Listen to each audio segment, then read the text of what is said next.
என்ற கேள்வி இங்கு கேட்காமல் வாழ்க்கை இல்லை. வணக்கம். வணக்கம். கேள்வி கணக்கு நிகழ்ச்சிக்கு நிறைய பேர் கேள்விகள் அமைச்சிருக்கிறாங்க. நம்ம நேரம் கருதி என்னென்ன கேள்விகள் முடிக்க முடியுமோ முடிச்சிடலாம். ரொம்ப பிஸியாக இருக்கீங்களா?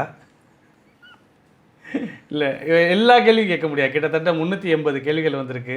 ஒன்றுன்னா கேட்டோம்னாவே அது 3 மணி நேரத்தை தாண்டிடும். முடிஞ்ச வரைக்கும் மேக்ஸிமம் கவர் பண்ணிடலாம். முதல் கேள்வி மஞ்சு சென்னையிலேருந்து கேட்டிருக்காங்க. 70 வருட திராவிட ஆட்சியிலிருந்து மாற்றம் வேணும்னு மக்கள் வாக்கு போட்டதாக சொல்கிறாங்க. நிஜமாகவே மாற்றம் வேணும்னா நாம் தமிழர் கட்சிக்கு தானே வாக்களிச்சிருக்கணும், ஏன் வாக்களிக்கலை? சினிமா கவர்ச்சி மட்டுமே காரணமா அல்லது மக்கள் தமிழ்நாட்டின் வருங்காலத்திற்கு என்ன தேவை என்பதை உணரவில்லையா? இப்பொழுது தனுஷ் அவர்கள் புதிய கட்சியை தொடங்க போகிறார். இன்னும் சில நடிகர்கள் 2030க்குள்ளே புது கட்சி தொடங்க இருக்கிறாங்க. இந்த சினிமா கவர்ச்சி என்பது உளவியல் ரீதியான பிரச்சனையாக மாறி இருக்கிறது. சினிமா துறையில் நல்லது செய்பவர்கள் நிஜத்திலும் அதுபோல் நடந்து கொள்வார் என்று மாயை இருக்கிறது. இதை 2031 தேர்தலில் எப்படி கையாளப் போகிறீர்கள்? கேள்வியும் கேட்டு அந்த கேள்விக்கான பதிலையும் சொல்லியிருக்காங்க அந்த மகராசி. அவ்வளோதான் அதுக்கான பதில். ஏன் மக்கள் வாக்கு செலுத்தினா சினிமா திரை கவர்ச்சி மாயையில் இருக்காங்க.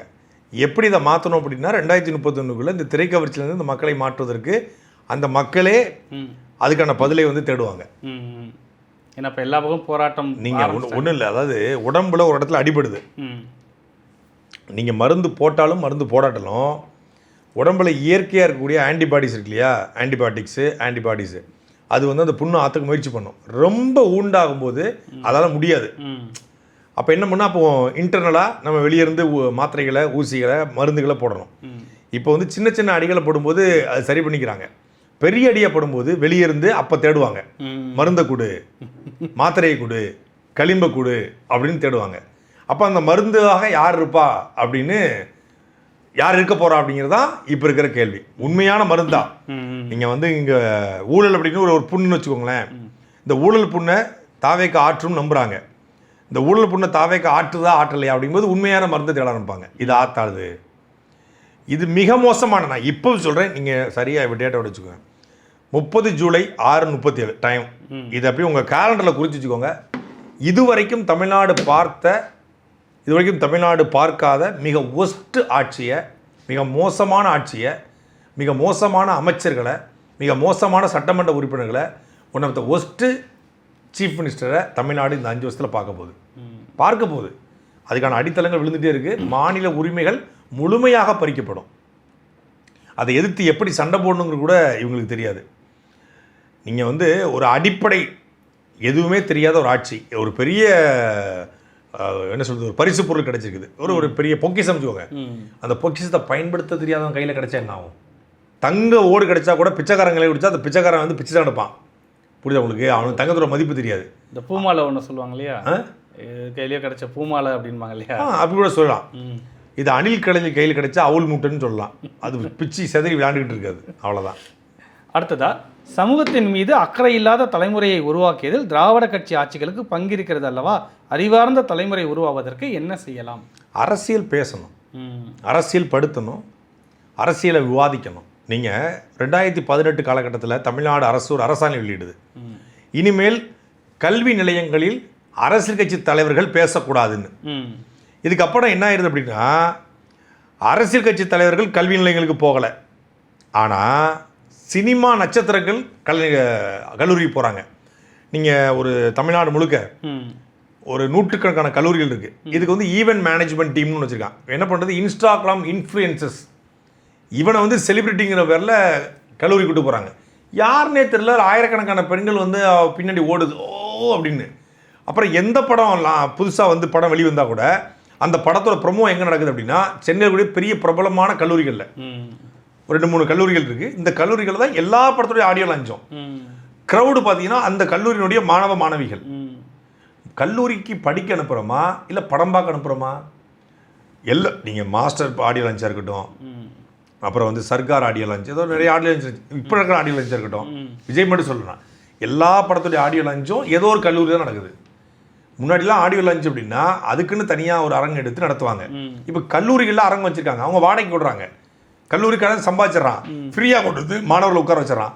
இவன் பூரா என்ன ஆகுனா, இந்த நடிகர்களுடைய பேச்சுக்கும் இந்த இதுக்கும் போதைக்கும் திரைக்கவர்ச்சிக்கும் அப்படியே மயங்கிடுறான். அவன் என்னதான் பெரிய மாஸ்டர் டிகிரி முடித்தா கூட அவன் ஒரு நடிகனுடைய ரசிகனாகவும் நடிகனுடைய ஃபாலோவராக தான் அவன் மாற்றப்படுதான். அப்போ அந்த நடிகன் பேசி அரசியல் பேசும்போது இவனை தாண்டி வேற எதையுமே அவன் சிந்திக்க மாட்டான். அவன் பேசுறது தான் அரசியல். ஏன்னா அவர் சினிமாவில் எப்படி பேசியிருக்காரு, சினிமாவில் அப்போ அப்படின்னு மாற்றப்படுது. அப்போ கல்லூரிகளை அரசியல் பேசணும். இதுக்கு வந்து பேரறிஞர் அண்ணாதுரை ஒரு பெரிய பங்கு. மாணவர் போராட்டத்தில் வென்ற திமுக ஒரு கடத்தில் என்ன ஆயிடுது, அவர் நல்லதுக்காக இப்போ சொன்னாரா இல்லை கெட்டதுக்காக சொன்னாருன்னு தெரியாது. இனி நான் பார்த்துக்கிறேன் நீங்கள் விட்டுருங்கன்றாரு. அப்போ மாணவர்கள் வந்து அரசியல், அதாவது அது வரைக்கும் மாணவர்கள் போராட்டத்தால் வெல்றாங்க. மொழிப்போரே மாணவர்கள் தான் நடக்குது. அதுக்கப்புறம் அண்ணா வந்து மாணவர்கள் அரசியல் பேச வேண்டாம் அப்படிங்கிற மாதிரி கொண்டு வர்றாரு.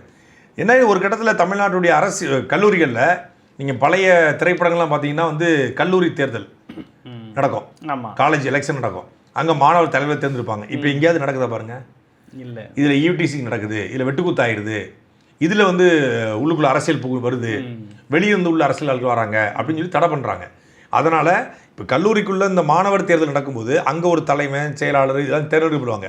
அங்கே வலதுசாரியாக இருக்கட்டும், இடதுசாரியாக இருக்கட்டும், கம்யூனிசமாக இருக்கட்டும், எல்லா தத்துவத்தை கொண்டவர்களும் உள்ள வருவாங்க. தமிழ் தேசியம் பேசுவாங்க, அம்பேத்கரிசம் பேசுவாங்க. ஒரு பெரிய ஒரு டீம் வந்து உருவாகும். பெரியார் கூட்டம் ஒரு வர்க்கம் இருக்கும். இப்படி டீமாக உருவாகி அவங்களுக்குள்ள குழு விவாதம் நடக்கும். அதில் யார் சிறந்தவருமாங்க அவங்க வெளியே வரும்போது அந்தந்த கட்சியில் வந்து இணைவாங்க. அப்போ மாணவர் பருவத்திலேருந்தே அவங்க அரசியல் பேசுவாங்க. இப்போ அது எதுவுமே இல்லாமல் போயிடுச்சு. கல்லூரியில் அரசியல் பேசக்கூடாது, கல்லூரிக்குள்ளே போய் வேற யாரும் பேசக்கூடாது. அப்போ கல்லூரியில் என்ன பேசலாம்? சினிமா பேசலாம். அப்போ இதுலேருந்து மீட்டிருக்கணும்னா மீண்டும் கல்லூரிகளை அரசியல் பேசணும். மாணவர்கள் அரசியலை வந்து தொடர்ச்சியாக பேசும் மட்டும்தான். ஒரு தலைமுறை மாறும்போது தான் இங்கே ஒரு பெரிய மாற்றமே உருவாகும். அடுத்தது எனக்கு ஒரு சந்தேகம். விஜய் அண்ணா ஆரம்பத்தில் அமைச்சர்களை அதிகமாக விமர்சித்ததாக தெரியவில்லை. ஆனால் அதிமுகவிலிருந்து பல எம்எல்ஏக்கள் ராஜினாமா செய்த பிறகு அமைச்சர்களை அதிகமாக விமர்சிப்பது போல் தெரிகிறது. இதற்கு என்ன காரணம்? ஆளுங்கட்சியிலிருந்து ராஜினாமா செய்து தனது கட்சியில் சேரும் ஊழல் குற்றச்சாட்டுக்கு உள்ளானவர்களுக்கு அமைச்சர் பதவி வழங்குவதற்கான அரசியல் சூழலை உருவாக்கும் நோக்கத்திலா அப்படின்னு முத்துநாராயணன் திருநெல்வேலியிலிருந்து கேட்டு முத்து மாதிரி பேசியிருக்காரு. அவர் சொன்னது அப்படியே உண்மை. கேள்வி கேட்டு பதிலுன்னு சொல்லிட்டாப்புல. இதுதான் உண்மை. இப்போ நடந்துட்டு இருக்கு. இப்போ ஆலோசிக்கிறாங்களாம், அவங்களுக்கெல்லாம் வந்து முக்கியமான பொறுப்பு கொடுக்கணும்னு யோசிக்கிறாங்க.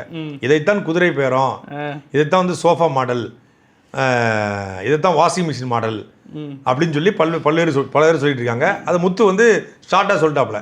இது வரைக்கும் பேசாதவர் இப்போ பேசுறதுக்கான காரணம் வந்து அப்படி அட்டாக் பண்ணால் அவங்களாம் வந்துருவாங்க அப்படின்னு சொல்லி. அடுத்ததா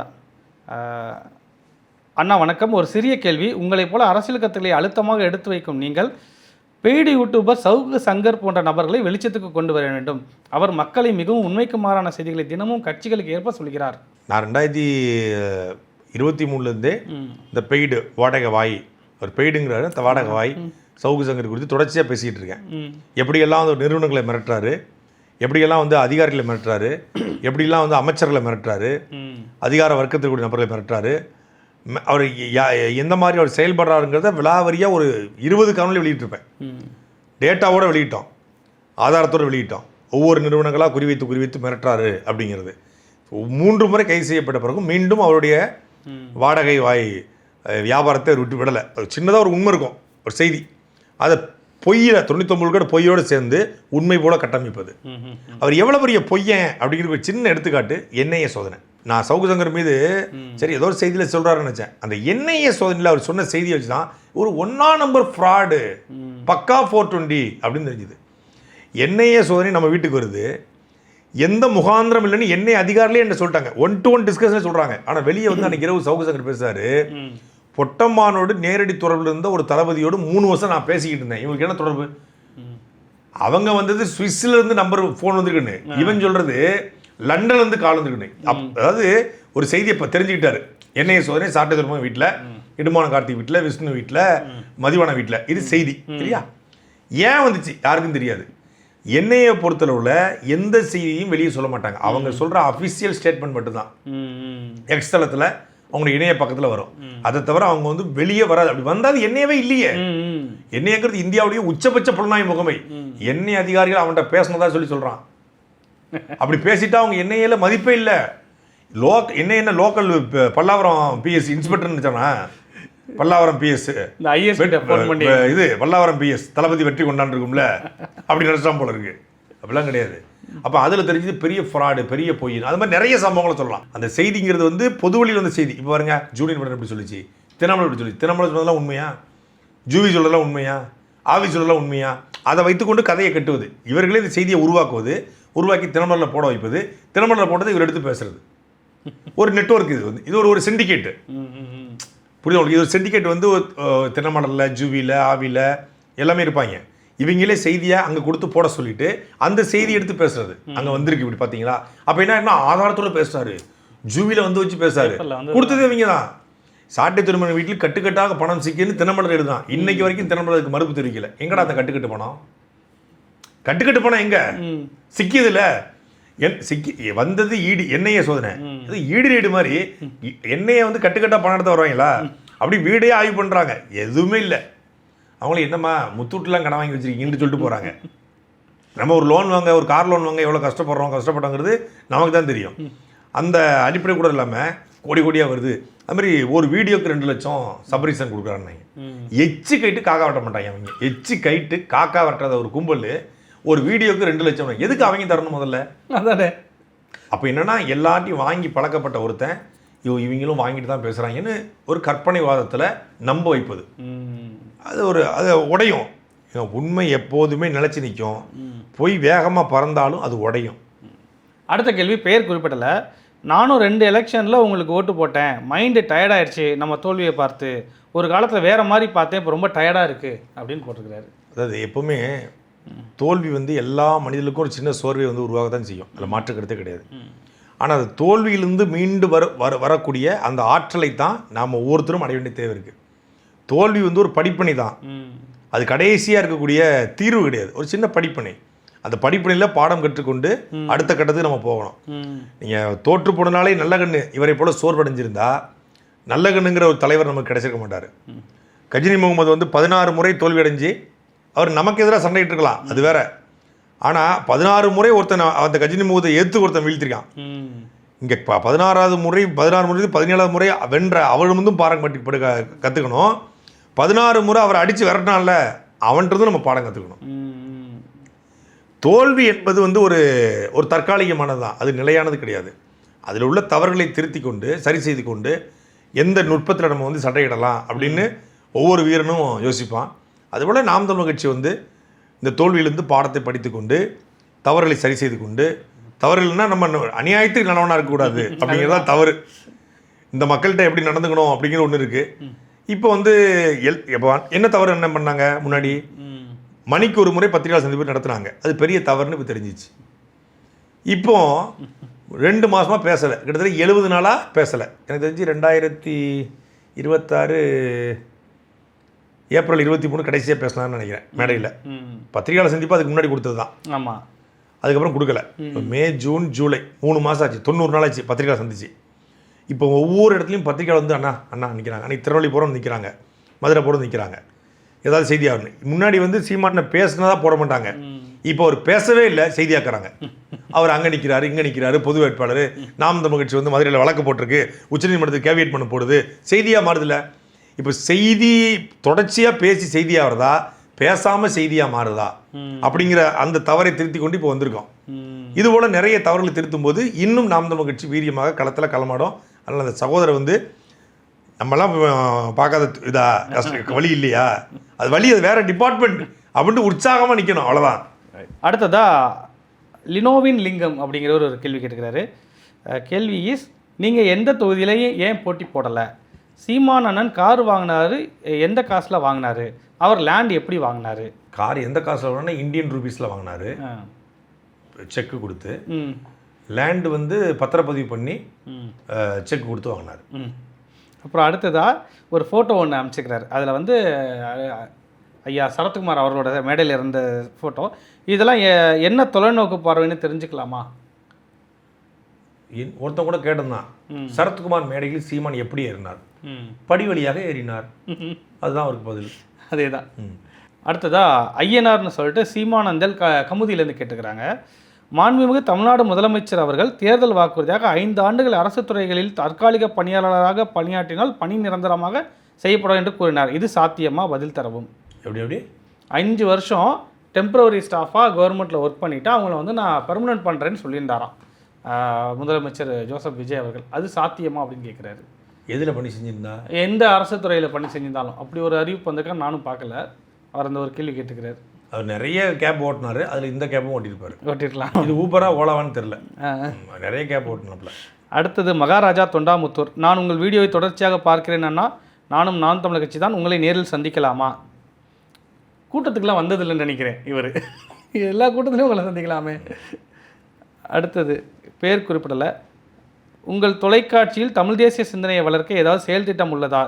மற்றும் தமிழ் தேசியவாதிகள் சிறு சிறு குழுவாக பிரிவதை காண்கிறோம், அது தமிழ் தேசிய அரசியலுக்கு சரியானதா? தமிழ் தேசியம் குறித்து தெரிந்து கொள்வதற்கு 100 புத்தகங்களை என்னுடைய தொலைக்காட்சியிலே வந்து வெளியிட்டிருக்கிறேன். தொலைக்காட்சினா சாட்டையிலே வெளியிட்டிருக்கிறேன். அவர் சொல்றதுக்காக சொல்கிறேன், சாட்டையிலே வெளியிட்டிருக்கிறோம். அது தேடி அந்த 100 புத்தகங்களை முதல்ல படிக்கட்டும். 100 புத்தகங்களை படித்து கொண்டு தமிழ் தேசியம்னா என்ன தெரிந்து கொள்ளுங்கள். அப்புறம் தமிழ் தேசியத்தை நம்ம எல்லாரும் சேர்ந்து வளர்க்கலாம். அடுத்தது ஒரு டிவிகே தீவிர தொண்டர் 7418765352 அந்த நம்பர்லேருந்து ரொம்ப ஆபாசமான வார்த்தைகள், அவருக்கு பிடிச்ச வார்த்தைகள்லாம் அமைச்சிருந்தார். அதுக்கு அடுத்த ஒரு பேர் குறிப்பிடாமல் ஒருத்தர், அண்ணா என் கொஸ்டின் என்னென்னா, சீமான் அண்ணா ஏன் எலெக்ஷனுக்கு அப்புறம் எந்த ப்ரொட்டஸ்ட்டுக்கும் வரல, எனக்கு இந்த டவுட் ரொம்ப நாளாக இருக்குது அப்படின்னு சொல்லி கேட்டுக்கிறார். அதுக்கு அவரே விளக்கம் கொடுத்துட்டாரு. ப்ராட்டஸ்ட்டுக்கு அவர் வரணும்னு அவசியம் இல்லையே. இப்போ தமிழ்நாடு முதலமைச்சர் விஜய் அவர்கள் வந்து எல்லா இடத்துக்கும் வந்துட்டு இருந்தாரா? நாம் தமிழ் கட்சியின் சார்பாக இளைஞர் பாசறை நீட் தேர்வுக்கான போராட்டத்தை நடத்துது. தர்மபுரியில் நாம் தமிழ் கட்சி வந்து மேகதாது அணைக்கு எதிரான போராட்டத்தை நடத்தியிருக்கு. தமிழ்நாடு முழுக்க எந்தெந்த களங்களில் நாம் தமிழ் கட்சி போராடணுமோ அங்கே போராடி கொண்டிருக்கிறது. இப்பொழுது சிவகங்கை மாவட்டம் சிங்கமுனி பக்கத்தில் ஜெயங்கொண்ட நிலை அப்படிங்கிற ஒரு கிராமத்தில் கல்குவாரிக்கான போராட்டம். அங்கே நாம் தமிழ் கட்சியுடைய பொறுப்பாளர் வந்து ஆர்ப்பாட்டம் பண்ணுறாங்க. சட்ட ரீதியான போராட்டத்தை வழக்கறிஞர் பாசறை முன்னெடுக்குது. எல்லா இடத்துக்கும் வந்து நிற்கணும்னு அவசியம் இல்லை. அவர் லீட் பண்ணுறாரு, போராட்டங்கள் போயிட்டு இருக்கு. அடுத்ததாக கனக சபாபதி சங்கரங்கோயிலிருந்து, ஜனநாயகன் படத்தில் விஜய் கையில் எடுத்த சாட்டைக்கும் சாட்டையில் துரைமுருகன் கையில் உள்ள சாட்டைக்கும் உள்ள ஒற்றுமை என்ன? அது டூப்ளிகேட் சாட்டை, இது ஒரிஜினல் சாட்டை. அந்த சாட்டை வந்து படத்தில் மட்டும்தான் சொல்லணும், இது களத்துலையும் சொல்லணும். அடுத்ததாக சிவகங்கையிலிருந்து பெயர் குறிப்பிடலை, நாம் தமிழ் கட்சி ஒருங்கிணைப்பாளர் சீமான் காரைக்குடி தொகுதியில் நின்று அதற்கு பதிலாக சிவகங்கை தொகுதியில் நின்று இருக்கலாம், கண்டிப்பாக வெற்றி பெற்றிருப்பார். இது பற்றி காமராஜர் விருதுநகரை போட்டியிடலாமல் திருநெல்வேலியில் போட்டி போட்டுதான் வெற்றி பெற்றிருப்பார். நல்லக்கண்ண ஐயா வந்து கோயம்புத்தூரில் போட்டி போடாமல் திருப்பூரில் போட்டி போட்டு தான் வெற்றி பெற்றிருப்பார். இப்படின்னு சொன்னால் எப்படி இருக்கும்? நடந்துருச்சு. இப்படி நடந்திருந்தால், அப்படி பண்ணியிருந்தால், அது மட்டும் நடந்திருந்தால், காமராஜர் முத்துராமலிங்கரும் ஒன்றாக சேர்ந்திருந்தால், இப்படிலாம் பேசிகிட்டு இருக்க முடியாது. புரியுதா உங்களுக்கு? முள்ளிவாய்க்கால் போர் நடைபெறாமல் இருந்திருந்தால், ராஜீவ்காந்தி ஈழத்துக்கு அமைதிப்படி அனுப்பாமல் இருந்திருந்தால், ராஜீவ்காந்தி சாகப்படாமல் இருந்திருந்தால், அப்படிலாம் பேசி பயன் இல்லை. நடந்துருச்சு. வெள்ளக்காரன் இந்தியாவுக்கு வராமல் இருந்திருந்தால், கிழக்கிந்திய கம்பெனி இந்தியாவுக்கு வராமல் இருந்திருந்தால், நம்மளை அடிமைப்படுத்தாமல் இருந்திருந்தால், அப்படிலாம் பேசிட்டு இருக்க முடியாது. நடந்துருச்சு. அடுத்து என்ன? அடுத்து என்ன? அடுத்து என்னன்னு தான் பார்க்கணும். இது நடந்திருந்தால் இது நடந்திருக்குமா? டொல்பி பஸ்ஸை பிடிச்சா இப்படி, டொல்பி பஸ்ஸை பிடிக்கலாம் இப்படின்னு திரைக்கதை அமைச்சு படம் எடுக்கலாம் முடியாது. நடந்துருச்சு. அதுக்கு மேலே என்ன? இனி அடுத்து நடக்கிறதான் பார்க்கணும். அடுத்ததாக ஒரு தம்பி 17 வயசு, அவர் பேர் போடலை. I am 17, I don't have vote but I have following. அவர் கேட்க வந்தது நான் கேட்குறேன். 15 வருஷமாக களத்தில் இருக்கிறீங்க, ஓட் ஷேர் குறைஞ்சிருக்கு, இதெல்லாம் தாண்டி நீங்கள் எப்படி கன்சிஸ்டண்ட்டாக டிவிகே கவர்மெண்ட்டை எதிர்த்து பேசுகிறீங்க, உங்களுக்கு எந்த பிரச்சனையும் வரலையா அப்படிங்கிறாரு. அதாவது நீங்கள் வெளியில் போகும்போது வரும்போது எந்த பிரச்சனையும் வரலையா அப்படிங்கிறத அவர் கேட்டுக்கிறாரு. 2010 அரசியல் பேசுகிறோம். இதை விட பல மடங்கு வீரியமாக பேசியிருக்கிறோம், கடுமையான வார்த்தைகளில் பேசியிருக்கிறோம். யாரையும் தனிப்பட்ட முறையில் நம்ம வந்து வெறுக்க வேண்டிய இல்லை, தனிப்பட்ட முறையில் வந்து விமர்சிக்க வேண்டிய அவசியம் இல்லை. அவங்க செய்கிற தவறுகளை தான் பேசுகிறோம், அவங்களுடைய நிலைப்பாடுகள் தான் பேசுகிறோம். எல்லாரையும் பேசணுங்கிறது பேசுகிறது, பேசியே ஆகணுங்கிற மாதிரியும் பேசுகிறது கிடையாது. தனிப்பட்ட பகை யாரோடையும் கிடையாது. தனிப்பட்ட முறையில் வானொலி நிலையங்கள்லையோ இல்லை சாலைகள்லையோ பார்த்து கொள்ளும்போது வேறு கட்சியை சார்ந்தவர்கள் வந்து ரொம்ப அன்போடு தான் நம்மகிட்ட பேசியிருக்காங்க, அன்போடு தான் நடந்துட்டு இருக்காங்க. ஏன் இன்றைக்கி தாவேக்கா கட்சியை சார்ந்தவர்களே வந்து நிறைய இடங்களில் பார்க்கும்போது கூட, அண்ணா நல்லா பேசுங்கண்ணே, எங்களை இன்னும் பேசுங்கண்ணே, அப்படி தான் சொல்லிட்டு போகிறாங்களே பற்றி பேசுங்கண்ணே. ஆமாம், சமூக வலைதளத்தில் கூடிய சில குப்பைகள் வந்து சில ஆபாச தாக்குதலில் ஈடுபடுறாங்க ஒழிய, களத்தில் பார்க்கும்போது நம்ம நேரில் பார்க்கும்போது அன்போடு தான் எல்லாருமே நடந்துக்கிறாங்க. அப்படிலாம் ஒன்றும் அச்சுறுத்தல் இல்லை. அடுத்தது கடையநல்லூர்லேருந்து சுந்தர், அண்ணா வணக்கம். அண்ணன் சீமான் அவர்கள் பத்திரிகையாளர் சந்திப்பை மறுக்கிறது சரிதான், ஆனால் மக்கள் பிரச்சனைக்கான போராட்டங்களில் அண்ணன் அவர்கள் நேரடியாக பங்கு பெறாது சரியாதாக இருக்குமா? இல்லை, சரியான நேரத்துக்கு சரியான போராட்டத்திற்கு அண்ணன் சீமான் அவர்கள் வருவார் அப்படிங்கிறத அவரே அறிவிச்சிருக்காரு. அடுத்தது தர்மசீலன் தென்காசியிலேருந்து, சினிமா முகத்தில் மூழ்கியுள்ள இந்த சமூகத்தை எவ்வாறு மாற்றுவது, எவ்வாறு போராட்ட களத்திற்கு தயார் செய்வது? அப்படிங்க, பொழுதுபோக்கின் மீது நாட்டம் கொண்ட ஒரு சமூகத்தை போராட்டத்தின் மீது போராட்டத்திற்கு தள்ள முடியாது, இல்லை போராட்டத்தின் மீது அவர்களை இழுக்க முடியாது தான். ஆனால் சினிமாவில் தவறுகளை பார்த்து பழக்கப்பட்ட சினிமாவில் வந்து இந்த மாதிரியான ஒரு கூஸ்பம்ஸ் காட்சிகளை வைத்து இந்த மாதிரியான ஒரு நாயக வழிபாடு ஹீரோயிஸ வழிபாடை பார்த்து மயங்கின இந்த சமூகத்தை அதே திரையின் மூலமே மாற்ற முடியும் தானே. நீங்கள் நல்ல திரைப்படங்களை பார்க்கும்போது நல்ல கருத்து நமக்குள்ள வருது. விஜய் படத்தை பார்க்கும்போது விஜய் மாதிரி கருத்து நமக்குள்ள வருது. இப்போ விடுதலை படத்தில் நாயக வழிபாடு இல்லை. அந்த படத்தை வந்து பார்க்கும்போது நமக்கு என்ன தோணுது, ஓ இப்படியெல்லாம் தலைவர்கள் வாழ்ந்துருக்காங்கன்னு தோணுது. அப்படி எத்தனையோ படங்களை நம்ம எடுத்துக்காட்ட சொல்லலாம். ஒரு 100 படங்கள் இருக்குது தமிழில், மிக அழகான படங்கள், கருத்துள்ள படங்கள். இப்போ திரையிலேயே கருத்துள்ள படங்களை உருவாக்கக்கூடிய இயக்குநர்களை நம்ம ஊக்குவிக்கணும். அது மாதிரி நடிகர்களை ஊக்குவிக்கணும், அவங்கள வந்து முன்னிறுத்தணும். அந்த திரையின் ஊடாக மாற்ற முடியும். இன்னொன்று அரசியல், கலை, இலக்கியம், நம்முடைய பண்பாட்டு நிகழ்வுகள், இது எல்லாத்தின் மூலமாக தான் ஒரு பண்படாத ஒரு சமூகத்தை பண்பட முடியும். உழுது நிலத்தை வந்து பண்படுத்துகிறோம், மண்புழு உரத்தை போட்டு நிலத்தை பண்படுத்துகிறோம், விதைகளை போட்டு பண்படுத்துகிறோம், வைக்கோலை போட்டு பண்படுத்துகிறோம். இப்படி பல்வகைகள் நல்லா ஒரு நிலத்தை பண்படுத்துகிற மாதிரி இந்த பண்படாமல் இல்லை வந்து புண்பட்டு இந்த சமூகத்தை, திரை கவர்ச்சியில் மூழ்கி இருக்கிற சமூகத்தை திரையின் மீது கவர்ச்சி ஏற்பட்டு மூழ்கி இருக்கிறான். அந்த திரையின் ஊடாகவே நல்ல கருத்தை விதைத்து கருத்து மீது ஈர்ப்பு ஏற்பட்ட ஒரு சமூகமாக மாற்ற முடியும். இப்போ லாங் ப்ராசஸ் தான் இது. ஏன்னா ரொம்ப காலமாக பட்டாங்க வந்து இப்போ யார் வந்தாலும் கொண்டாடக்கூடிய ஒரு நிலைமைக்கு தள்ளப்பட்டுட்டான். இன்னொன்று ஒரு மரபணு மாற்றப்பட்ட சமூகமாக இது வந்து கிட்டத்தட்ட மாறிக்கொண்டிருக்கிறது. அப்படிங்கும்போது பல ஒரு ஆள் செய்யக்கூடிய வேலையில் இது பல சாட்டைகள் சொல்லணும், பல சீமான்கள் வரணும், பல தலைவர்கள் பிரபாகரன்கள் வரணும், பல புலித்தேவன்கள், பல மருதுபாண்டிகள், பல அழகுமுத்துக்கோன்கள், பல வேலுநாச்சியார்கள் இங்கே பிறந்து இந்த நிலத்தை வந்து மீள் ஆய்வு செய்து இங்கே வந்து மீட்டெடுக்க வேண்டிய தேவை இருக்குது. அடுத்து ரமேஷ், சென்னை ரெட்டில்ஸ்லேருந்து, இப்போ இருக்கிற எம்எல்ஏக்கள் சில பேரோட கல்வி தகுதி பிரச்சனையாக இருக்குன்னு சொல்லி கேள்விப்படுறோம். அதை வச்சு கோர்ட்டில் கேஸ் போட்டால் அவங்களோட எம்எல்ஏ பதவியோ இல்லை அமைச்சர் பதவியோ போகுமா, இப்படி கூட ஆட்சியை கலைக்க முடியுமா அப்படின்னு கேட்டுக்கிறார். உடனடி வழக்காக இந்த வழக்கை இன்னைக்கு காலையில் போட்டோம்னா மதியானமே எடுத்து மாலையில் தீர்ப்பு சொல்லிடுவாங்க.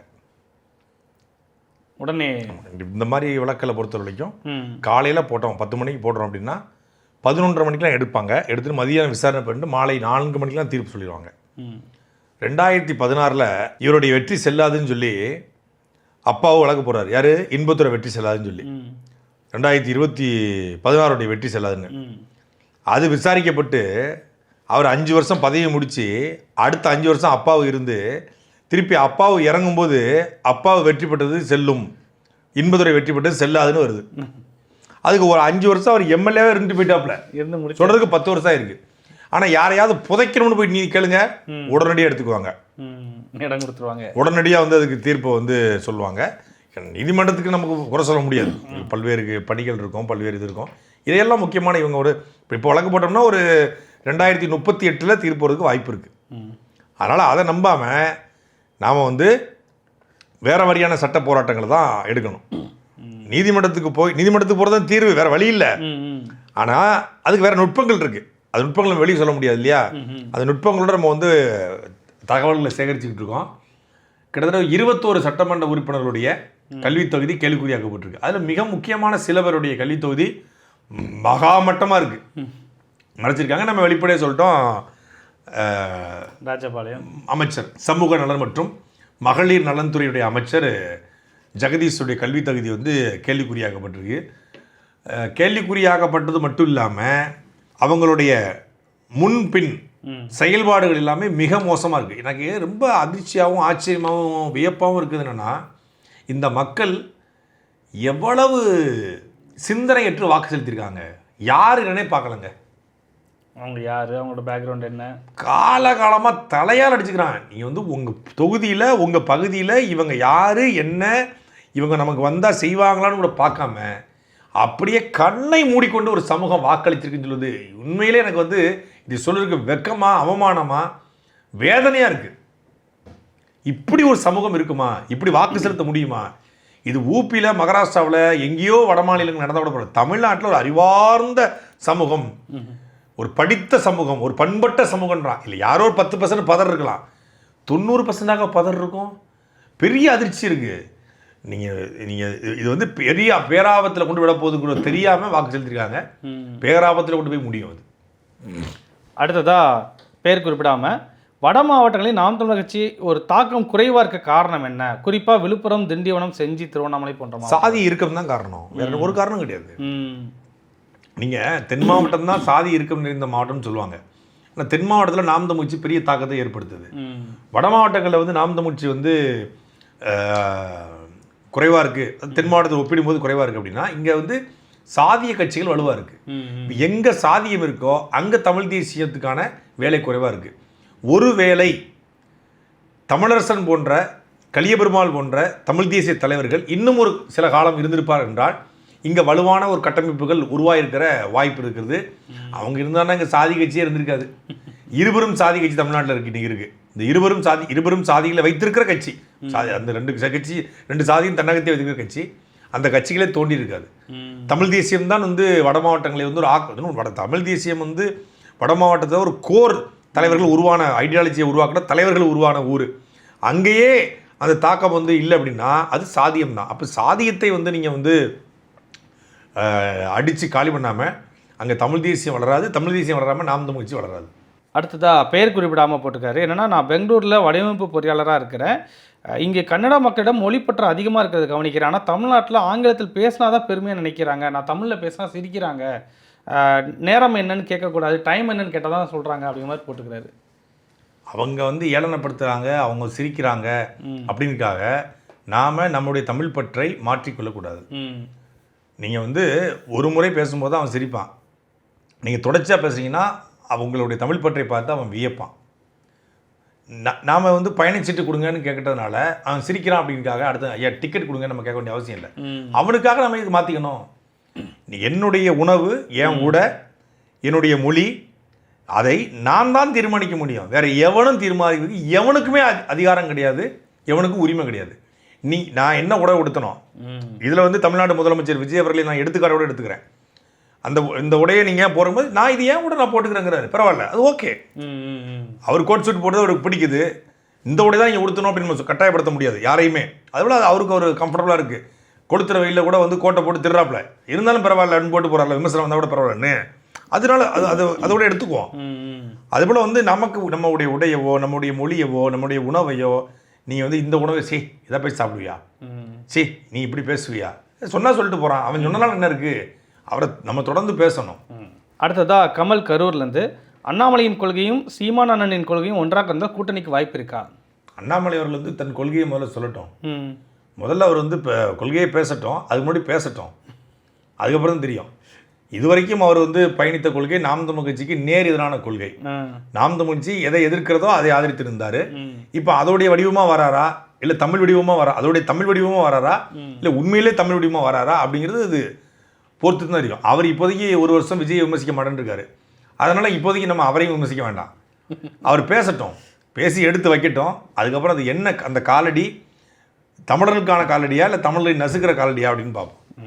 அடுத்ததாக வைரம் காரைக்குடியிலேருந்து, உங்களுக்கு முதற்க நன்றியை தெரிவித்துக் கொள்கிறேன். நான் டிஎன்பிஎஸ்சி 7 ஆண்டாக படிச்சுட்டு இருக்கிறேன், வேலை கிடைக்கல. ஆனால் தற்குறி கூட்ட தலைவன் எங்கள் வாய்ப்புகளை தூக்கி கரூர் இறந்த குடும்பங்களுக்கு கொடுத்த போது மனம் வெறும்பியது. ஆனால் நேற்றிலிருந்து மனசு கொஞ்சம் பாரம் குறைஞ்சிருக்கு நாம் தமிழ் கட்சியால் அப்படிங்கிறத போட்டுக்கிறார். உண்மையான தமிழர்கள் சில பேர் தமிழ்நாட்டில் இருக்காங்க, அறிவார்ந்த பிள்ளைகள் இருக்காங்க அப்படிங்கிறது இவங்களும் ஒரு எடுத்துக்காட்டு. அவங்களுக்கு நம்ம நன்றி சொல்லிக்கிறோம். அடுத்து கற்குவேல் ராஜ் விளாத்தி குளத்திலிருந்து அமைச்சிருக்கிறாரு. முதல்வர் விஜய் அவர்களுக்கு திமுகவையோ அதிமுகவை எதிர்ப்பது எளிது, ஏனென்றால் அவர்கள் ஏற்கனவே ஊழல், லஞ்சம், கொள்ளை என்று கரைபிடிந்த கட்சிகள் தான். ஆனால் சீமான் அண்ணனையோ நாம் தமிழ் கட்சி பிள்ளையோ எதிர்கொள்வது விஜய்க்கு மிகவும் கடினம். அதனால தான் அவங்கள வந்து நேர்மை இல்லாதவங்களாம் காட்டுறதுக்கு துடிக்கிறாரா அப்படின்னு சொல்லி கேட்குறாரு. அதுலேயே சொல்லிட்டாப்லையே, அப்புறம் அவரே சொல்லிட்டாரு, அதனால தான் துடிக்கிறார். அடுத்ததாக கோகுல் சேலம் ஆத்தூர்லேருந்து, அடிப்படை அரசியல் அறிவில்லாத இந்த தாவேக்கா தலைவரும் அதன் எம்எல்ஏக்கள், அமைச்சர் மற்றும் கடிக்க வரும் அணிகள் திருந்ததற்கு நீங்கள் கூறும் வார்த்தை என்ன? கிழிஞ்சு போன துணியை தச்சிடலாம், நஞ்சு போன துணியை தைக்க முடியுமா? யாரு அவர் இன்னொரு கோரிக்கை ஒன்று வச்சுக்கிறாரு. தமிழகத்தில் நடக்கும் அனைத்து குற்றங்களையும் அநீதிகளையும் சாட்டையில் காணொலியாக்க பொதுமக்களுக்கு ஒரு புகார் எண் கொடுக்க வேண்டும். ஏற்கனவே கொடுத்துருக்கோம் ஒரு எண்ணு, அதான் இந்த எண்ணு தான் இது. அதில் நீங்கள் உங்களுடைய 8940002223 894003 முறை 2 முறை 3 இந்த எண்ணுக்கு நீங்கள் வந்து எந்த புகாராக இருந்தாலும் தெரிவிக்கலாம், வாட்ஸ்அப் வாயிலாக. ஏன்னா இதை வந்து எடுத்து அலைபேசியை வந்து நம்ம வந்து அணைச்சி வைக்காமல் வச்சோம்னா ஒரு 2000 அழைப்பு வருது. அது திட்டுறது கூப்பிட்றானா, பாராட்ட கூப்பிட்றானா, புகார் சொல்ல கூப்பிட்றானா, நம்ம மேலே புகார் சொல்ல கூப்பிட்றானான்னு தெரியாமல் போயிடுது. அதனால் வாட்ஸ்அப்பில் வச்சுருக்கோம். அதில் நம்ம வந்து நீ எந்த செய்தியை போட்டாலும் ஆதாரத்தோட போட்டால் அது குறித்து பேச நம்ம தயாராக இருக்கிறோம். வாட்ஸ்அப்லேயே டெக்ஸ்ட்டாக போடணும், குரல் பதிவு இல்லாமல். நம்ம குரல் பதிவு போடுறது கொஞ்சம் உட்காந்து கேட்டுட்டு இருக்க முடியாது. 13 நிமிஷத்துக்கு போடுவாங்க, நம்ம அது 15 நிமிஷம் உட்காந்து கேட்டுக்கிட்டு இருக்கணும். செய்தியாக போட்டால் நம்ம படிச்சுக்கலாம். அடுத்ததா கதிரேசன் சங்கரங்கோயிலேருந்து அரசு பள்ளியில் படிக்கும் மாணவர்களுக்கு வாரம் ஒரு முறை சிக்கன் பிரியாணி வழங்குவதாக பள்ளிக்கல்வித்துறை அமைச்சர் ராஜ்மோகன் சொல்லியிருக்கிறாரு. சாத்தியமானால் அது நாட்டுக்கோழியை பயன்படுத்துவாங்களா, பிராய்லர் கோழியை பயன்படுத்துவாங்களா?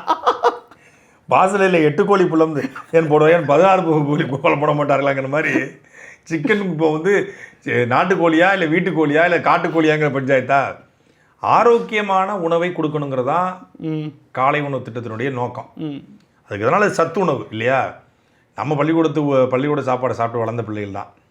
அப்போ வந்து சாப்பாடெலாம் ரொம்ப மோசமாக தான் இருக்கும், ரொம்ப தண்ணியாக தான் ஓடும், வேறு வழி இல்லாமல் அதை சாப்பிட்டு வளர்ந்தோம். இன்றைக்கி வந்து கொஞ்சம் அது நல்லா கொடுக்குறதா சொல்கிறாங்கன்னு வச்சுக்கோங்க. நம்ம படிக்கிறத விட இப்போ கொஞ்சம் நல்லா இருக்குன்னு சொல்கிறாங்க. அதில் பிரியாணி தான் போடணும்னு அவசியம் இல்லை. பிரியாணி தரமானதாக இருக்குமா, அது எந்த கான்டென்ட் கொடுப்பாங்க, பல்வேறு கேள்விகள் இருக்குது. இன்னொன்று பிரியாணி வந்து அது ஆரோக்கியமான உணவாங்கிற கேள்வியும் இருக்குது. பிரியாணி லவ்வர்ஸ் நிறைய பேர் இருக்காங்க. அது வந்து ஒரு ஆரோக்கியமான உணவு, சத்தான உணவுன்னு சொல்லிட முடியாது. நீங்கள் வந்து நல்ல முட்டையை கொடுங்க, சிக்கன் குழம்பு கொடுங்க, அதுதான் சரியாக இருக்கும். குழந்தைங்களுக்கு வந்து புரதச்சத்து கம்மியாக இருக்குது, சிக்கன் கொடுக்கணும், அது சரியான முடிவு தான். அந்த சிக்கனை வந்துட்டு வேக வைத்த சிக்கனாக கொடுப்பதான் சரிய ஒழிய, நீங்கள் வந்து பிரியாணியை போட்டு அதில் கண்ட எண்ணெயை ஊற்றி அதில் வந்து பல குளறுபடிகள் ஏற்பட வாய்ப்பு இருக்குது. அது அரசனுடைய தவறான முடிவாக இருக்குது. தமிழ்நாடு பள்ளிக்கல்வித்துறை அமைச்சர் ராஜ்மோகனுக்கு பிரியாணி ரொம்ப பிடிக்கலாம். அவருக்கு பிரியாணி பிடிச்சிருந்தா அவர் வீட்டை செஞ்சு சாப்பிட்டோம். அது ஒட்டுமொத்த பிள்ளைகளுக்கும் கொடுக்கணும் அப்படின்னு நினைக்கிறது வந்து ரொம்ப தவறானது. ஏன்னா அது வந்து சரியாக செய்யப்படுமா? நம்ம தரம் பிரியாணியை பொறுத்தவரை அது தரமாக செஞ்சால் தான் அது பிரியாணி இல்லை பிரியா ஆணியாக தான் வரும். அது புளியோதரையில் வச்ச சிக்கனாக தான், புளியோதரை வச்ச சிக்கனாக மாறிடக்கூடாது இல்லையா? அதனால் தரமானதாக இருக்கணும். கொடுத்தா தரமானதாக கொடுங்க. தரமானதாக கொடுக்க முடியுமா? தரமான சுவையோடு கொடுக்க முடியுமா? கொடுக்க முடிஞ்சால் கொடுங்க, தப்பு இல்லை. அப்படி கொடுக்க முடியலன்னா நீங்கள் முட்டை சிக்கனை கொடுத்தா தான் நல்லது. சத்துணவே பல இடங்களில் வந்து தரம் இல்லாமல் தானே கொடுத்துட்டு புகார்கள் வருது. ஆமாம், பள்ளி விழுந்துச்சுங்கிறாங்க, பள்ளி விழுந்துச்சுன்றாங்க. இப்போ இதிலே பள்ளி விழுதுன்னா பிரியாணியில் என்னென்ன விழுந்து தெரியல. அடுத்தது அருள் அபிஷேக் ராயப்பன்பட்டியிலிருந்து, தேனி மாவட்டம் மேகமலையில் வாழும் மக்களை வெளியேற்ற சொல்லி உச்சநீதிமன்றம் சமீபத்தில் கூறியிருந்தது. இதனால் கிட்டத்தட்ட 50க்கும் மேற்பட்ட கிராமங்கள் பாதிக்கப்படும். இந்த பிரச்சனை குறித்து நீங்கள் களத்திற்கு வந்து பேச வேண்டும் என்பது எங்களது விருப்பம். நிச்சயமாக அது ஒரு நிறைய தகவல்களை வந்து தேனியுடைய பங்காளி ஜெயக்குமார் அவர்கள் தான் அனுப்பிச்சிருந்தாரு. நானும் அதை வந்து படிச்சுட்டு தனி காணொலியாக அதை போடுறேன். நிச்சயமாக அங்கேயும் போயிட்டு அந்த மக்களுக்கு ஆதரவாக நம்ம வந்து நிச்சயம் நிற்போம். அடுத்தது அஜித் அணைப்பட்டி. இதற்கு முன்னர் தேனி மாவட்டம் கேகேப்பட்டியில் செயல்படும் ஒரு குவாரி குறித்தும் அதனால் ஒருவர் கொல்லப்பட்டு குறித்து நீங்கள் சாட்டில் பேசியிருந்தீங்க. தற்போது அந்த குவாரி மீண்டும் செயல்பட தொடங்கியுள்ளது. இது குறித்து நீங்கள் ஆராய்ந்து ஒரு காணொலி பதிவிட வேண்டும். கல்குவாரி தான் அவங்களாம் மூடிட்டாங்களே. ட்ரோன் பிறப்புக்கு ஒரு பெட்டிஷன் போட சொல்லுங்கள், உடனே பாஞ்சு வருவார் கார் எடுத்துக்கிட்டு. அவர் எங்கே பெட்டிஷன் போட்டால் வேலை நடக்குமோ அங்கே பெட்டிஷன் போட்டிருக்கிறாரு உங்ககிட்ட.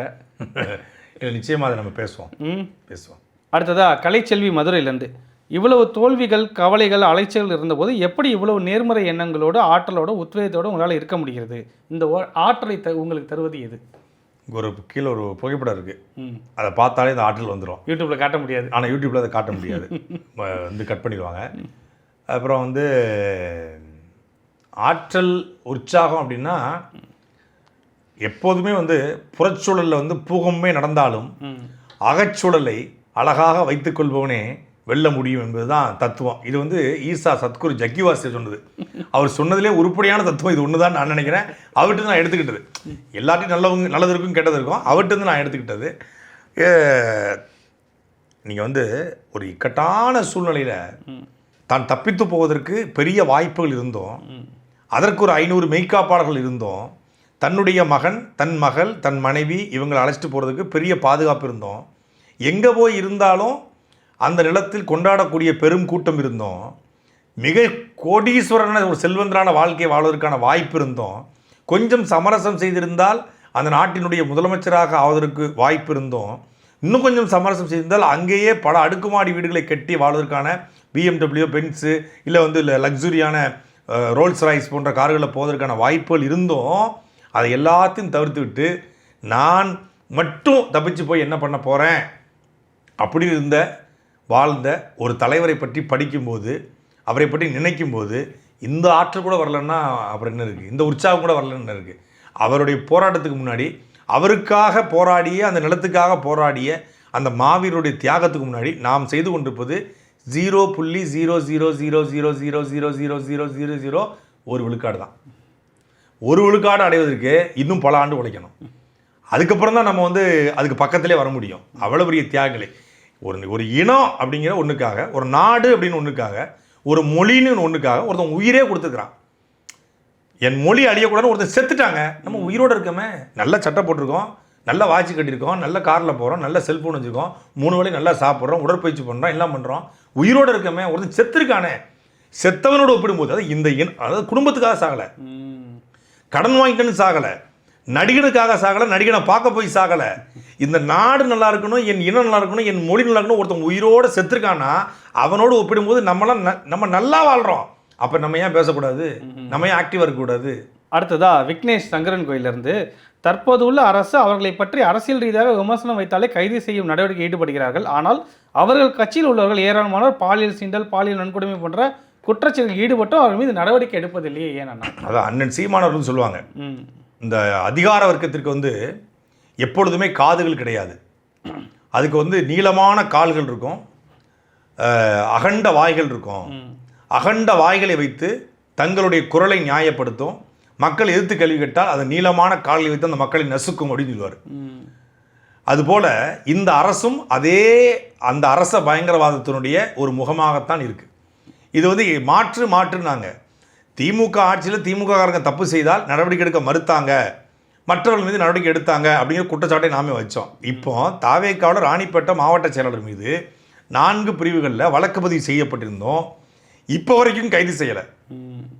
இவர் ஒரு பெண்ணை பாலியல் ரீதியாக தன் தேவைக்கு பயன்படுத்த அந்த பெண்ணினுடைய மகளை கொச்சைப்படுத்தினார் என்ற பிரிவில் காவல்துறை, தாவேக்காவின் காவல்துறை, தாவேக்காவுடைய சிட்டிங் மாவட்ட செயலாளர் மீது வழக்கு பதிவு செய்து கைது பண்ணலை. ஆனால் முதலமைச்சர் அவர்களை விமர்சனம் பண்ணிட்டாரு, முதலமைச்சருடைய எலும்பு உடைப்பன்னு சொல்லிட்டாரு, அப்படி உடைப்பன்னு தான் சொன்னார். இங்கே ஒருத்தர் ஒரு பெண்ணை நேரடியாகவே அபியூஸ் பண்ணியிருக்காரு. அந்த குற்றத்தோடு ஒப்பிடும்போது இந்த குற்றம் குறைவான குற்றம். ஆனால் அவர் கைது செய்யப்படுறாரு. அவர் உடைப்பன்னு சொன்னது தப்பு, மாற்று கருத்தில் எனக்கு இல்லை. ஒரு முதலமைச்சரை சொல்லக்கூடாது, யாரையுமே சொல்லக்கூடாது. நான் உங்களை சொல்ல முடியாது, உங்களுக்கு நீங்கள் என்ன சொல்ல முடியாது, சொன்ன தப்பு தான், அது அஃபென்ஸ் தான்.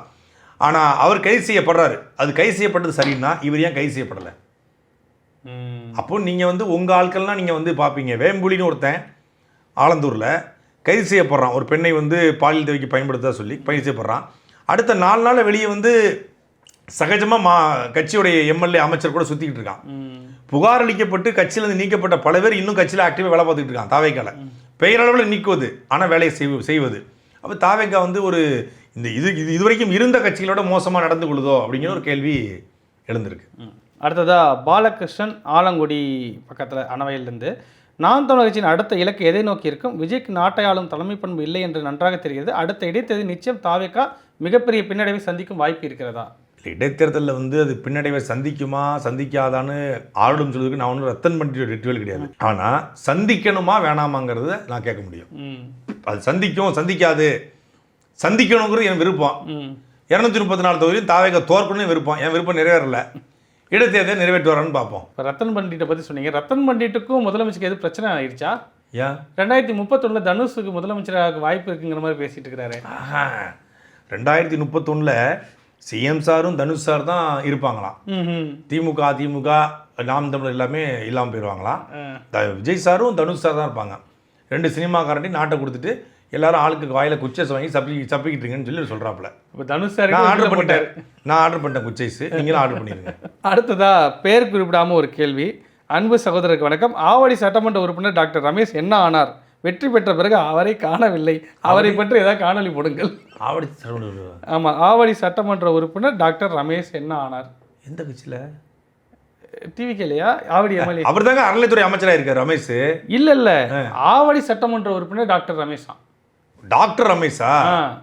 ஆவடியில் தாவேக்கா ஜெயிச்சிருக்கான். ஓட்டு போட்டு அவங்களுக்கே தெரியாது, எனக்கு எப்படிங்க தெரியும்? இப்போதான் தெரியுது நீங்க ஆவடியில் ரமேஷ்னு ஒருத்தர் இருக்காருன்னு. உங்களுக்கு தெரியுமா? சத்தியமா தெரியல. விஜய்க்கும் தெரியாது. அவரை சத்தமா சொன்னீங்கன்னா கொஞ்சம் தெரிய வாய்ப்பு இருக்கு. அவரை பத்தி இதை காணொலி வீடியோ பார்த்து தெரிஞ்சுக்குவார், ஓ ஆவல் நம்ம தான் ஜெயிச்சோமா அப்படின்னு. அடுத்ததா லாரன்ஸ் சென்னையில இருந்து, என்னோட கேள்வி என்ன, ராகவா லாரன்ஸா? இல்லை, வெறும் லாரன்ஸ். என்னோட கேள்வி என்ன, நாம் தமிழ்ச்சியை பற்றி நிறைய அவதூறு வருது, இதனால நம்ம சோர்ந்து போயிட்டோம், நிறைய பேர் இன்னும் அவதூற பரப்புறாங்க, இதுக்கு என்ன தீர்வு? ஒன்றும் இல்லை. அவர் அந்த லாரன்ஸ் இருக்கார்ல, அவர் கையில் ஒரு அலைபேசி இருக்குல்ல, அதை எடுக்க சொல்லுங்க. என்ன அவதூறோ அதுக்கு வந்து மறுப்பு சொல்லுங்க. அவரே பேசி வீடியோ போடலாம். ஏங்க இப்போ வந்து சாட்டை துறைமுருகன் தான் பேசணும், தம்பி இடுமானம் தான் பேசணும், ஃபர்கானா தான் பேசணும், இவர் தான் பேசணும், ஹிமாயின் தான் பேசணும்னு அவசியம் இல்லையே. எல்லார் கையிலையும் அலைபேசி இருக்குது. எல்லா அலைபேசிலையும் ஃப்ரண்ட் கேமரா பேக் கேமரா இருக்குது. மைக்கே தேவை கிடையாது. இப்போ இங்கே பாதி பேர் இந்த ரீல்ஸ் போடுறதுக்கு மைக்கே கிடையாது. வாயே மைக்கு, கையே வந்து என்னது ட்ரைபேடு, ஃபோனே செல்ஃபோனே கேமரா. உட்காந்துக்கிட்டு இந்த மாதிரி அவதூறு பேசிகிட்டு இருக்கேன், யூடியூப்பில் பேசி சினிமாவுக்கு ரிவ்யூ போட்டு சம்பாதிச்சேன். இவன் படம் சரியாக ஓடலை, உன் ரிவ்யூவும் சரியாக போகல. 50,000 பேர் 60,000 பார்க்குறான். 50,000 பேர் 60,000 பேர் ஒரு ரிவ்யூ பார்த்தா உனக்கு அதிகபட்சம் மாதம் 50,000 வராது. டிஷர்ட் கம்பெனி ஆரம்பித்து அதுவும் ஒன்றும் விளங்கலை, சோபா விற்றா அதுவும் விளங்கலை. இப்போ என்ன பண்ணுற, சீமானை திட்டினாதான் உனக்கு வாக்கிரிச்சி கிடைக்கும்னு சொல்லி உன் குடும்பம் வந்து வயிறுக்குன்னு சொல்லி வீடியோ போட்டுட்ருக்க. இந்த மாதிரி பொழப்பு பிழைக்கிறதுக்கு உன் வீட்டு முக்கில் நின்று 4 தெருவில் பிச்சை எடுத்து சாப்பிடலாம்னா டேய் அப்படின்னு கேட்க வேண்டியதானே. அவரே வீடியோ போடலாம். ஆமாம், ஆனால் நாகரிகமாக போட்டார்னா கேள்விகள் மக்களை போய் சேர்ந்து. நான் பொதுவாக சொல்கிறேன், குறிப்பிட்டு சொல்ல பொதுவாக சொல்கிறேன். அடுத்ததாக அண்ணன் சீமானை தவிர ஜாதி மதம் பார்த்து ஓட்டு போடாத உன் ஓட்டு எனக்கு தீட்டுன்னு தமிழ்நாட்டில் எந்த கட்சியும் சொல்கிறது இல்லை. அண்ணன் தான் சொல்கிறாரு. ஆனாலும் மக்கள் ஏன் அவங்க ஓட்டு ஏமாறாங்க? சரி, இல்லை ஒருக்குள்ள பொறக்க வேணும் பேர புள்ள அப்படின்னு பாட்டு பண்ணாரு. சாதி மதம் எல்லாத்தையும் ஒழிச்சு மத சார்பட்ட சமூக நீதியை காத்து தமிழ்நாட்டில் சாதி மதத்தை ஒழிச்சிக்கணும்னு ஒருத்தர் சொன்னாரே, பார்க்கலையா நீங்கள்?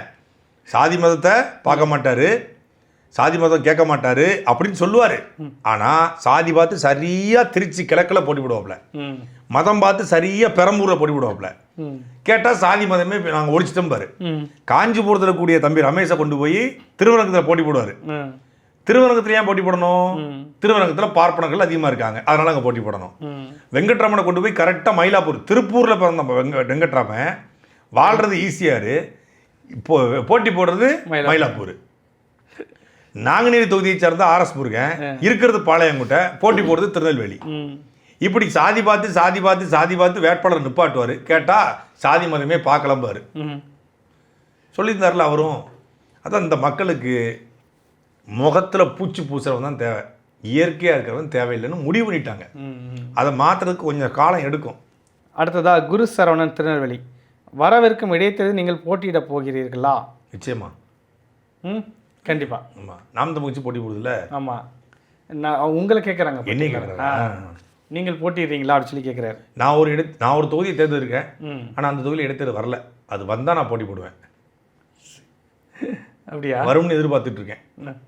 எந்த தொகுதியை ரிவீல் பண்ணலாமா? இல்லை, அதான் நான் ஒரு தொகுதியை போட்டி போடணும்னு ஆசைப்பட்றேன். அந்த தொகுதியில் இடைத்தேர்தல் வரணும்ல. இப்போ அவர் நல்லா இருக்காரே, நான் அவரை போய் இது பண்ண முடியுமா? அதுக்காக வெயிட் பண்ணிக்கிட்டு இருக்கேன். அடுத்து அவரே இன்னொரு கேள்வி, கடவுள்னு ஒருத்தர் இருந்தான்னா அவரே இன்னொரு கேள்வி கேட்டுக்கிறாரு. How much you got a salary for acting Jana Nayagan movie? என்னையவா?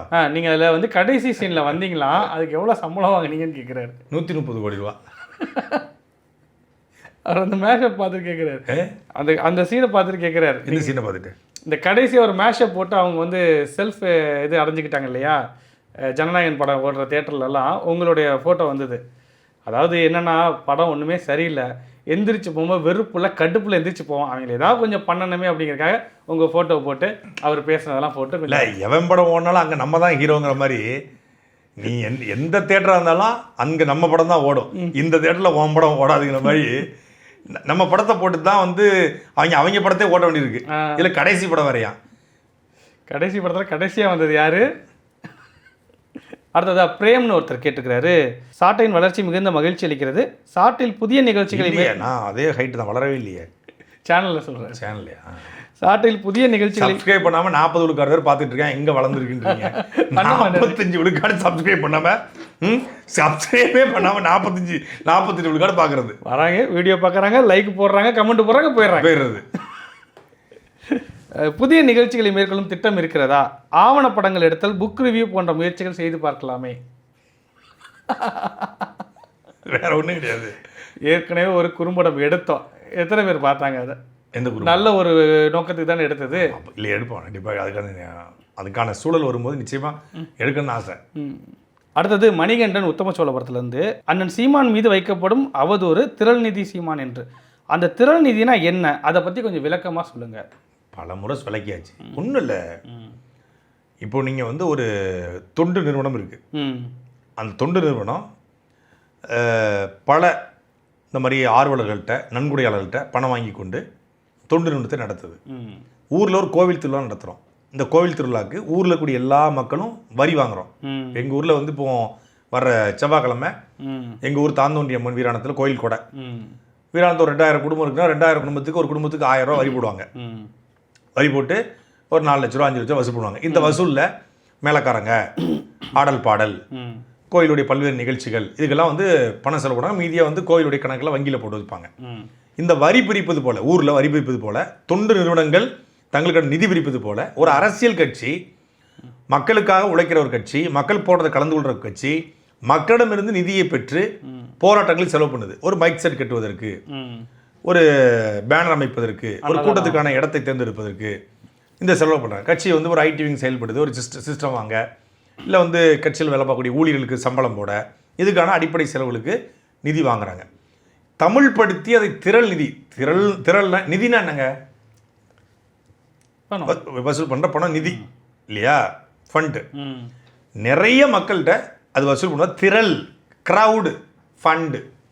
அது தமிழ் படுத்தினார், அதான் பிரச்சனை. இங்கே க்ரௌட் ஃபண்டுன்னா பிரச்சனை இல்லை, டொனேஷன் சொல்லி தான் க்ரௌட் ஃபண்டில் படம் எடுக்கிறாங்க.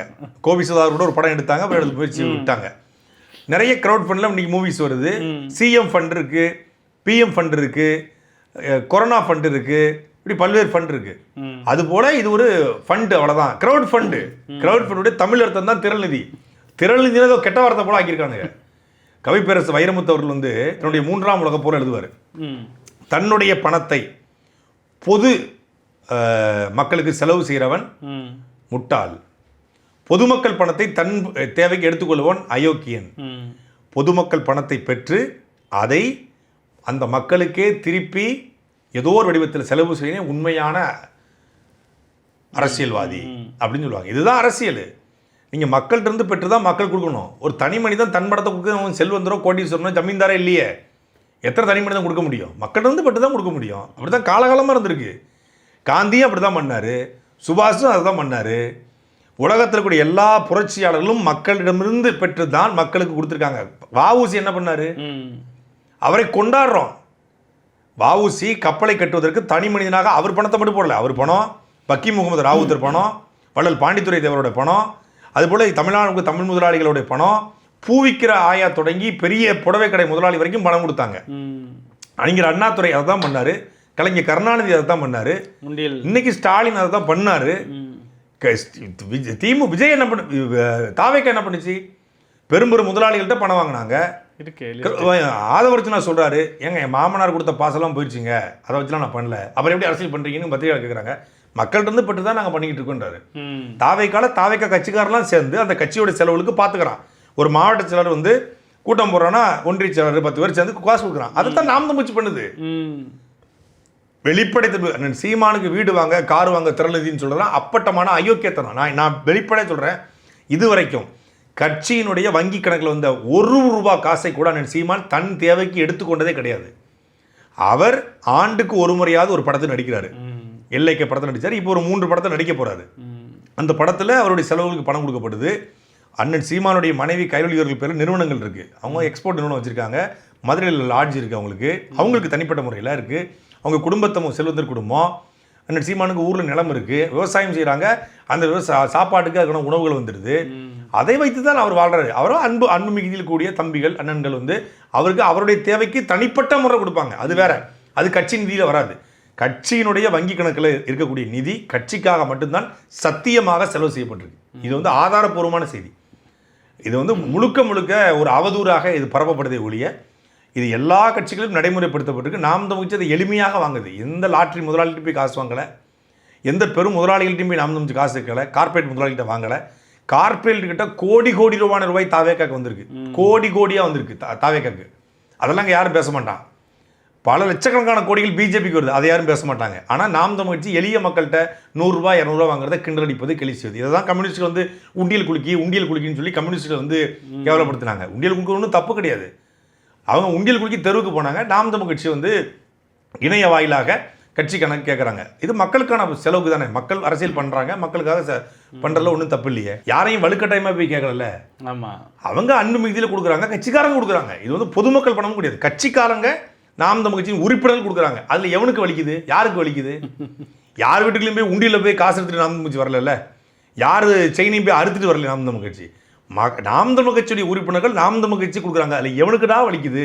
அதில் ₹1 கொடுத்தாலும் அவங்க யார், அவங்க பேர் என்ன, இந்தியாவை சேர்ந்தவரா, அவருடைய அலைபேசி, இந்தியாவை சார்ந்தவர் மட்டும் தான் கொடுக்க முடியும். அப்படிதான் வெளிநாட்டுக்காரங்க கொடுக்க முடியாது. ஏன்னா தேர்தல் ஆணையத்தால் அங்கீகரிக்கப்பட்ட ஒரு கட்சிக்கு வெளிநாட்டு வங்கி கணக்குலேருந்து பணம் போட முடியாது. அப்படி போட்டால் அமலாக்கத்துறை, வருமான வரித்துறை எந்நேரமும் பார்த்துக்கிட்டு இருக்கிறான். ஒரு ஃபோன் பண்ணதுக்கே எண்ணெயை வருது. இந்த மாதிரி கோடிக்கணக்கில் வருமானம் வரமாட்டாங்களா? இதெல்லாம் ஒரு அப்பட்டமான அயோக்கியத்தனமான ஒரு குற்றச்சாட்டு. இதெல்லாம் அடுத்ததாக அசாருதீன் பூம்புகார்லேருந்து நாம் தமிழர் கட்சி மற்றும் சீமான் அவர்கள் மீது ஆதாரமற்ற அவதூறு பரப்பும் இன்ஸ்டா, யூடியூப் இன்ஃப்ளூயன்சர் மீது வரும் 5 ஆண்டுகளில் வழக்கு மற்றும் நஷ்டீடு கேட்கப்படுமா, இல்லை நாங்கள் நல்லவர்கள் என்ற பெயருக்காக விட்டுவிட்டு கட்சியை தோல்விக்கு மீண்டும் அழைத்து செல்வீர்களா? அது அவர் கேட்குறது வந்து ஆதங்கத்துடைய வெளிப்பாடு தான். தொடர்ச்சியாக இதை நம்ம பார்க்குறோம். சமூக வலைதளங்களில் ஒரு கருத்தை வந்து தொடர்ச்சியாக பேசுகிறாங்க. இந்த எல்லா இன்ஃப்ளூயன்சர் மீது வழக்கு போடுவதற்கு வழக்கறிஞர் பாசறை வந்து இப்போது ஆயத்தமாக இருக்கிறது. இதுக்கு முன்னாடி நடக்கலை. இப்பொழுது இந்த மாதிரி ஆதாரமற்ற குற்றச்சாட்டுகளை தொடர்ச்சியாக வைக்கக்கூடிய எல்லார் மீதும் வழக்கு போடுங்க அப்படிங்கிற உத்தரவை சீமான் கொடுத்துருக்காரு. நிச்சயமாக 100 விழுக்காடு அந்த மாதிரியான ஆட்களை வந்து அடையாளப்படுத்தி அவர்கள் நீதிமன்றத்தின் வாயிலாக அவர்களுக்கான தண்டனையை பெற்று தருவோம் அப்படிங்கிறதுல எந்த மாற்று கருத்தும் இல்லை. சாட்டை எடுத்து நாட்டை திருத்து